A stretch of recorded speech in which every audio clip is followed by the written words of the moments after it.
Well, I hope it's not too echoey in here.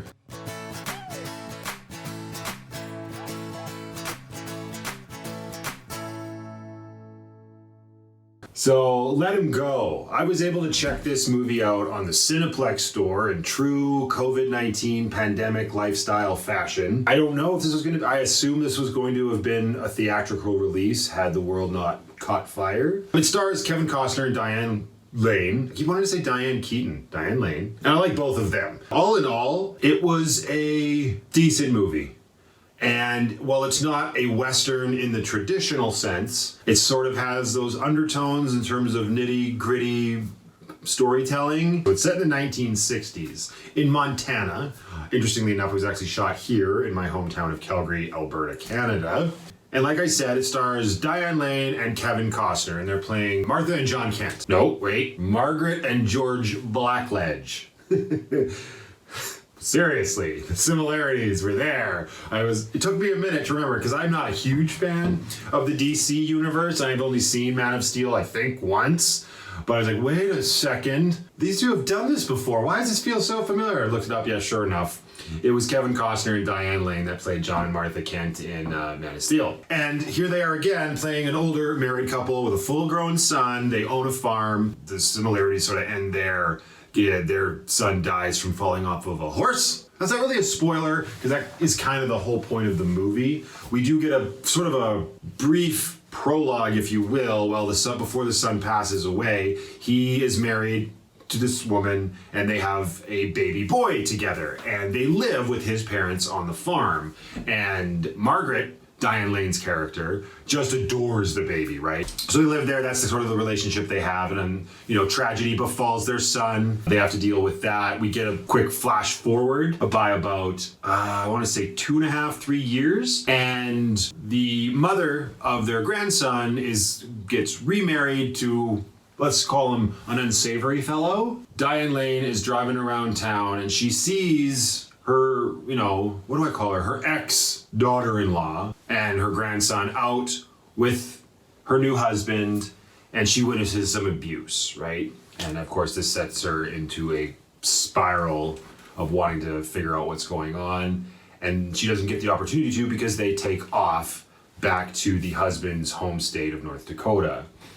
And then the movie it kind of becomes, I want to say it's like a revenge movie, but the people seeking revenge, nothing's really happened to them other than the fact that they didn't get to say goodbye to their grandson before they left. It's very slow moving, and I don't necessarily mean that in a negative way. The performances from Kevin Costner and Diane Lane are really what sort of ground the movie. It's acted well, but it's not going to surprise, well, I was about to say it's not going to surprise you, but actually there's a scene where, because the movie has a tone to it, right? It's kind of a somber story about the loss of a child and the parents learning to, cope with that, and then the unexpected loss of their grandson. Not that he's, just that he went away, and then we're gonna go find him. We just want to go see him, and then they meet the family, the extended family of this husband.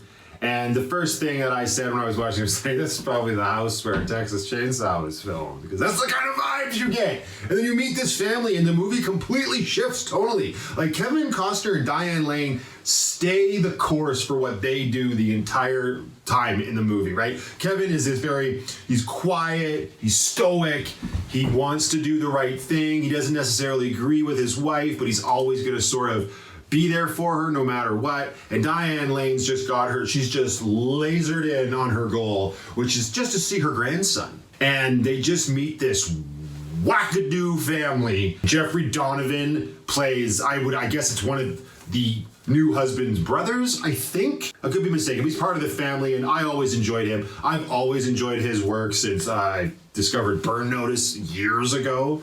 So he has an interesting take in this movie. But this family's they don't really fit the tone that the movie set out. And maybe that was the intention. It definitely gives you a feeling of unease. And then it kind of goes by the book. And again, though, even with it going by the book and this family being sort of off kilter, something happens, and that's just like, what? That I did not see coming. They surprised me with that, but it's not because any other movie I would have seen this coming for sure. The way this movie set itself up, that probably shouldn't have happened.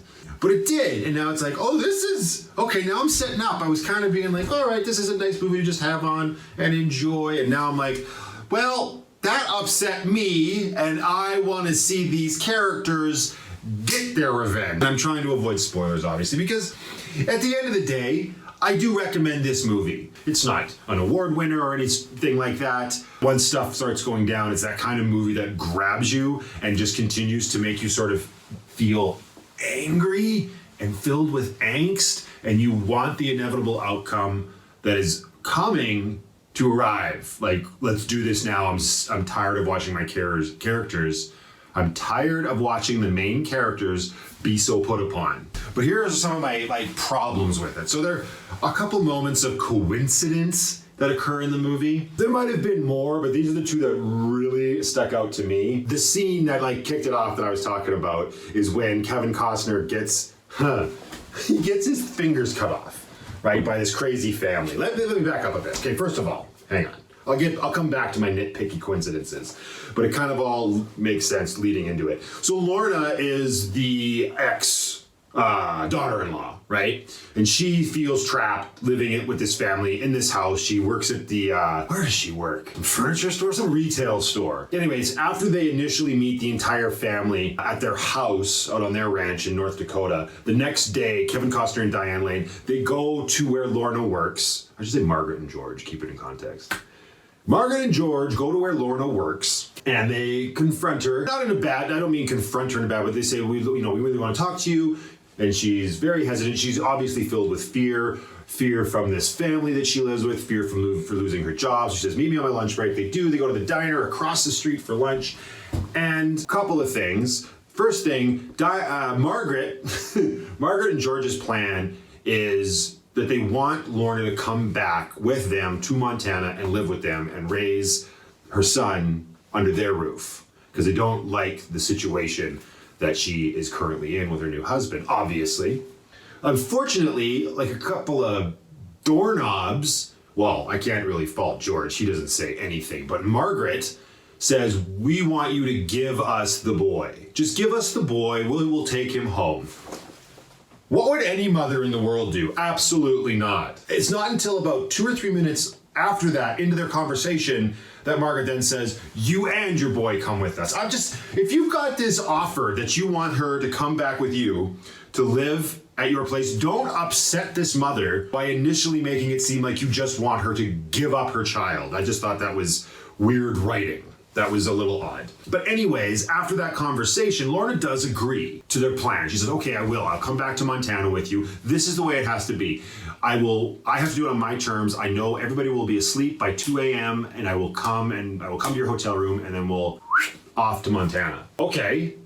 And that's after the nonsense of the give us your boy, never mind, you both come. Ugh. Lorna seems very sincere that this is what she wants to do, that she thinks it's a smart decision, right? But then, of course, we've only had one moment of conflict and the movie's still got half an hour to go. So you know what's going to happen is that they're waiting at their hotel room, George and Margaret, for Lorna to show up at 2. Of course, 2:30 rolls around, she's not there, there's a knock on the door. Who do you think it is? It's the batshit crazy family, of course. But here's the problem. We didn't see the reason why the family shows up instead. So we're just led to believe that Lorna went back to the farmhouse and just told them. I guess you could say she just lived in so much fear that she didn't actually want to take that risk. But you don't see it, so you have to assume that. Again, that was just felt like weird writing, and I guess just a way to move this plot forward. They show up this brings me back to my 2 coincidences. The family shows up to intimidate Margaret and George to get out of North Dakota and go back to Montana.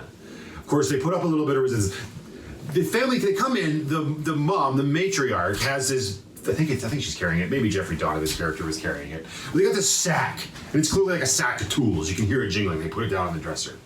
And nothing comes out of that sack until Kevin Costner pulls a gun on them And then the other the two sons or whatever, tackle him and get the gun away from him. And then the matriarch of the family says, okay, well, that's it. We're cutting his fingers off so he can't pull a gun on us anymore.